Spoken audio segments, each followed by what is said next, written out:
There was a clear winner during the 2018 NBA draft, and that team was the Phoenix Suns.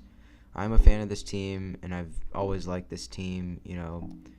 My favorite player, of course, isn't on the team. My favorite player is LeBron James, but I'm going to support the Suns no matter where they are position-wise in the standings, and this draft may have proven that this team has maybe the biggest potential to become a contender in the next few years. Of course, with the first pick, they picked DeAndre Ayton, who through his first 4 Summer League games has looked like a very promising big man, except, in their game against Philadelphia, he didn't do that good, but his rebounding numbers have stayed consistent throughout the entire Summer League, which is something that I'm really excited about, and I'm glad that he's keeping those numbers up.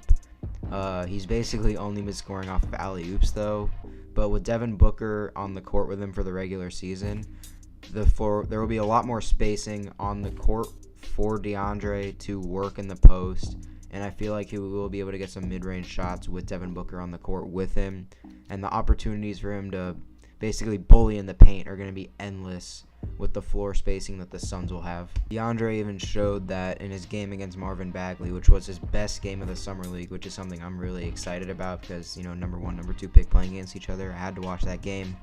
DeAndre just showed his ability to basically bully anyone in the paint, which is something that a lot of Suns fans should be excited about. And then, of course, in the draft, they traded their 2021 Miami Heat pick and the 16th pick, Zaire Smith, for the 10th pick, who was Mikal Bridges. When the Suns traded for Mikal Bridges, I was a little skeptical about it because they did trade that Miami Heat pick, but through the Summer League, Mikal is proving that he is going to be a great player for this team, and he's going to be maybe an NBA All-Star.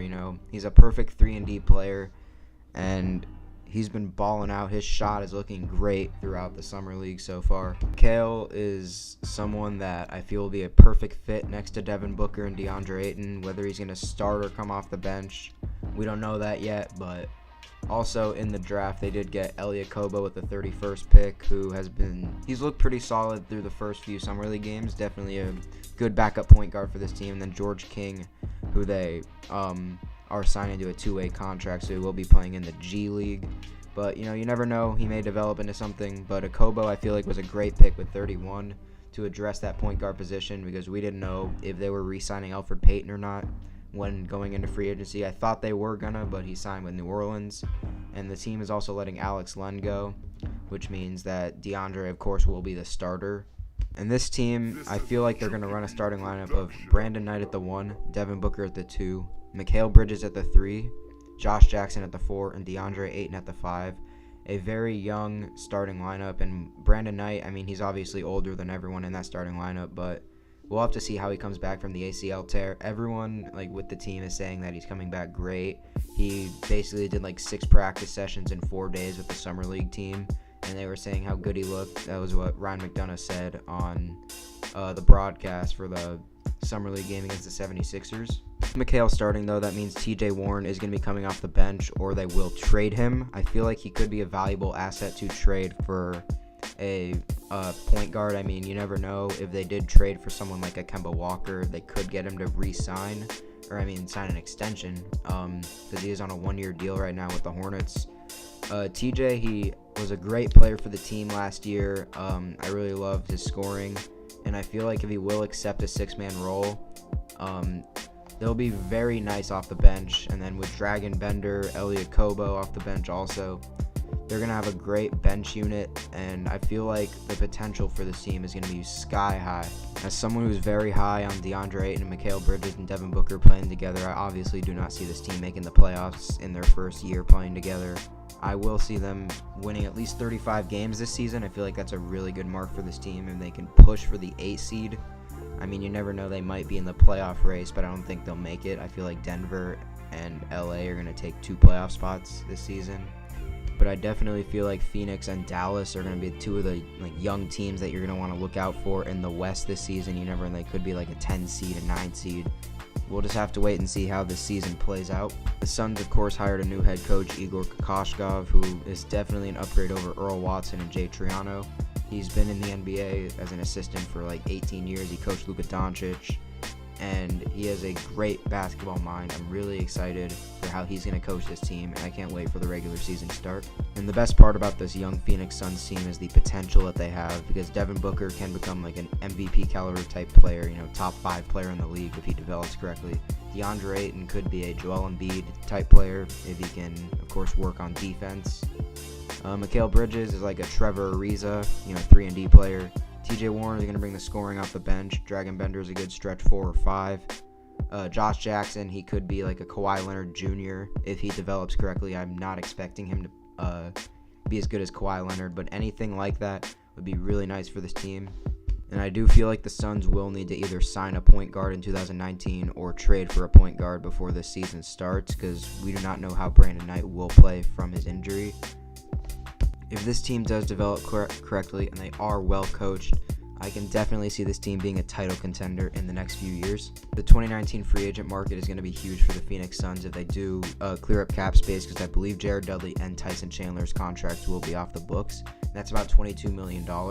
And I feel like the Suns are going to try and push for Kyrie. I doubt he'll sign here, but you never know.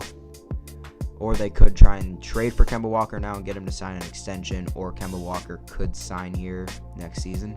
And the best part about this young Phoenix Suns team is that they are in the perfect position right now. They had the worst record last year. They got the number 1 pick. And while the Warriors are dominating the NBA, the Suns can slowly build their way up into a playoff team. And as the Warriors are declining, the Suns are going to be going up and up and up. And this team will eventually make it far into the playoffs. I can see it like right now. The Suns right now, they're in a perfect position, and their young core, I don't think they could have done any better this offseason. I mean, signing Trevor Ariza is a perfect mentor for Josh Jackson and Mikal Bridges.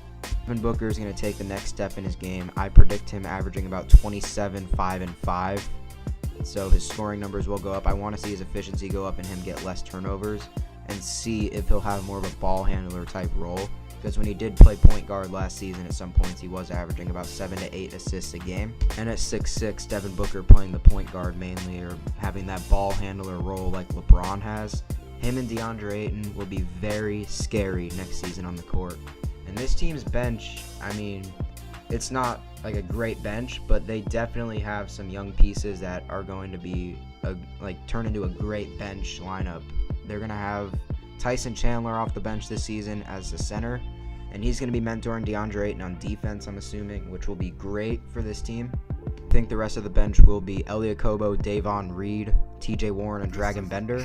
That bench can put up a ton of points, and Tyson Chandler down low, I know he's old, but he does bring the hustle when he decides to. I've watched a ton of Phoenix Suns games. When Tyson Chandler wants to hustle, he will hustle, and he can average 15 rebounds a game if he wants right now. I doubt that'll happen, but you never know. But yeah, that's going to wrap up this video, guys. I feel the potential of the Phoenix Suns will be making the playoffs in the next 1 to 3 seasons. That's honestly just dependent on how the West is, because right now the West is insanely stacked. But I mean, I feel like Minnesota is going to drop out this season with all the Jimmy Butler drama that's happening. He might get traded, you never know. And then I feel like San Antonio, if Kawhi Leonard is gone, they're not going to make the playoffs. But this season, Denver and LA are definitely making the playoffs, and those are the 2 teams that are going to get out. But you never know how the rest of the league is going to be, and you never know if the Suns, their young talent develops in 1 year, and they could be in the playoffs in the 2019-2020 season. You never know, but that's going to be it for me, guys. Thank you all for watching, and I'll see you all in the next video. Peace.